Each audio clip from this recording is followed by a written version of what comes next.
Well, based on my experience, it's really easy to live in Japan. Like I said, I've been here since 2012, and for me, there's some days when I just kind of forget that I live in Japan, because the things in Japan are pretty convenient. Like, I live across the street from a 7-Eleven.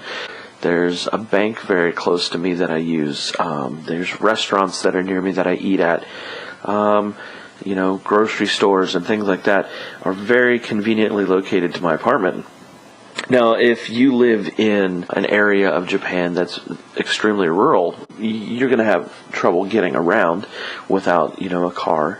And even though I do live in a city, it's definitely not a big city. And I do live in a rural area of Japan, but since I live close to the station, it's pretty convenient for me to get places. I also do have a car, so it's, even easier for me to get around. So in that aspect, Japan is very easy. And, you get used to driving on the other side of the road. You get used to things like that. I remember being here in 2008 and was driving. Well, I wasn't driving. I was riding with someone that was driving. And I was thinking to myself, I'm never going to be able to drive in Japan. This is crazy. It's not just driving on the left-hand side of the road. It's traffic signals and these lanes that I'm not sure which one I'm going to go in. And but flash forward to present day, I don't even think about it. I get in my car and go somewhere, and it's just become natural for me to drive on the left-hand side of the road. So when I go home for Christmas, it can be rather interesting when I try to drive. That being said, yeah, I think living in Japan is fairly easy. Now, you are going to come across things like a language barrier. And so, yes, in bigger cities, and in, I would say, a lot of cities in Japan, you will find things like train station names in English. You will find some limited English on buses and things like that.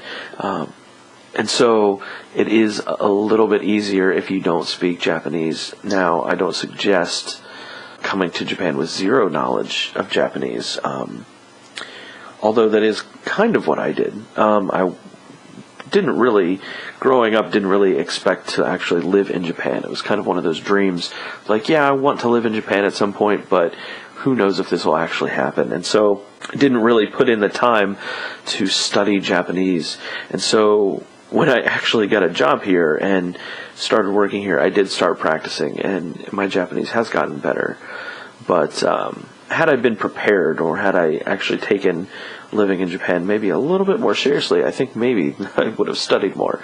That being said, you can get around Japan with a very limited knowledge of Japanese language, but I don't suggest it. It's just an easier time if you can speak some of the language. So, that being said, if you're in Tokyo or if you're in a big city, you're going to find people that speak English or speak a limited amount of English, and so you might have an easier time. But, yeah, the convenience, the things that are convenient about Japan, and especially where I live, yeah, I think it's easy for me living in Japan. Again, wanting to be somebody that gives real answers to real questions, because again, you're going to hear a lot probably from other people. Well, easy, hard is very complex terms. The answer is it's hard. It is. If those are my only two choices, I'm going to go with hard. And what I would like to do is change the word hard to the word challenging, because it absolutely is challenging to live in Japan, particularly with the language and culture barriers as mentioned earlier. You'll have plenty of things that you don't expect, and there will be simple stuff. Simple everyday stuff is what's going to make it the most challenging.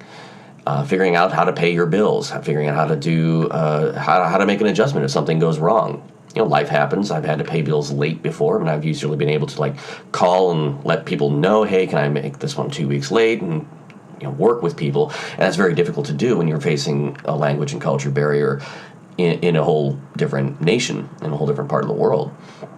So it can be hard, and your leisure time will be taken up learning how to deal with the fact that you have these barriers. If you're prepared for that and spend a little bit less time watching TV or playing video games and a little bit more time learning, then I think you can get through it. It's a challenge, no doubt about that. all of the people that I know who lived in Japan and then left Japan saying that they didn't like it here were one of two types. And the first was like in the military, when you had people that were living here who didn't choose to come. I chose to come here. When they offered it to me, I went for it. But a lot of people don't. When you're in the military, it's called orders. Orders are orders. There's no way around that. So when they order you to live in Japan, they're ordering you, and you have no choice. You go. Even if you don't want to, you've never thought about it, the idea just doesn't appeal to you at all, or you or your family, also, if you're married, you have kids, you're going to Japan, and so are they. And I've met many of people that just did not like it because of that. Because, the primary factor, of course, is that you're doing something because you're being told to do it rather than because you chose to. But some people just cannot get past the language, cannot get past the culture, and it's pretty common to see people who have been stationed in Japan, like vets or military or their dependents, who said that they just did not like it, but if you dig deep, find out how often they left the base. That should be pretty revealing. Even some of the people that I met from the military who said that they liked it in Japan, I was holding a conversation just a little while ago with someone and who said, "Oh yeah, we try to get off base as much as we can. Usually we go out on Sundays." Yeah, usually on Sundays means often by some people's standards. Of course, I'm a townie. I live out in Japan. I even back when I was in the military, I lived out in town. I never lived on the base. So that's one of the categories. The other category are the people that just couldn't handle how different it was and was not able to put in the work to overcome the challenges. Willing or able. Usually able. Japanese as a language, in particular, is extremely difficult, especially for Americans, because you got basically the two most difficult languages in the world, which is, English and Japanese, particularly when it comes to writing. So trying to get through that, some people just don't do it, or don't do it enough to where they figure that they would settle down and stay. Now, in our experience, we're probably not going to settle down and stay here for the rest of our natural lives either. We have goals to accomplish here while in country, but then we will probably move on after this somewhere else. We probably won't even go back to the U.S. We'll probably just pick up and go and live in a different country. But for us, my advantage is my wife is Japanese, so I don't have quite the challenge that some other people do have. And I can totally understand that, and I'd like you to be at least prepared for that.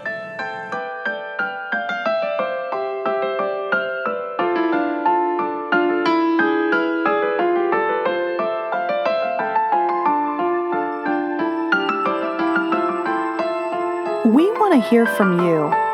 Are you living in Japan, or have you lived in Japan in the past? What would you describe your experience as? Easy, hard, or somewhere in between? Let us know your thoughts by visiting JQNA on Facebook at facebook.com/JQNA podcast. Also, be sure to check out the show notes for this episode by visiting kittydoesjapan.com/JQNA. There you'll find links for every one of our guests and some information that might not have made it into the episode. Next week on JQNA, we're talking about homesickness. I'm excited to see what everyone has to say, and I hope you are too. Thank you again for listening to JQNA. On behalf of myself and the rest of the cast, we hope you enjoyed the show, and we hope to see you next time.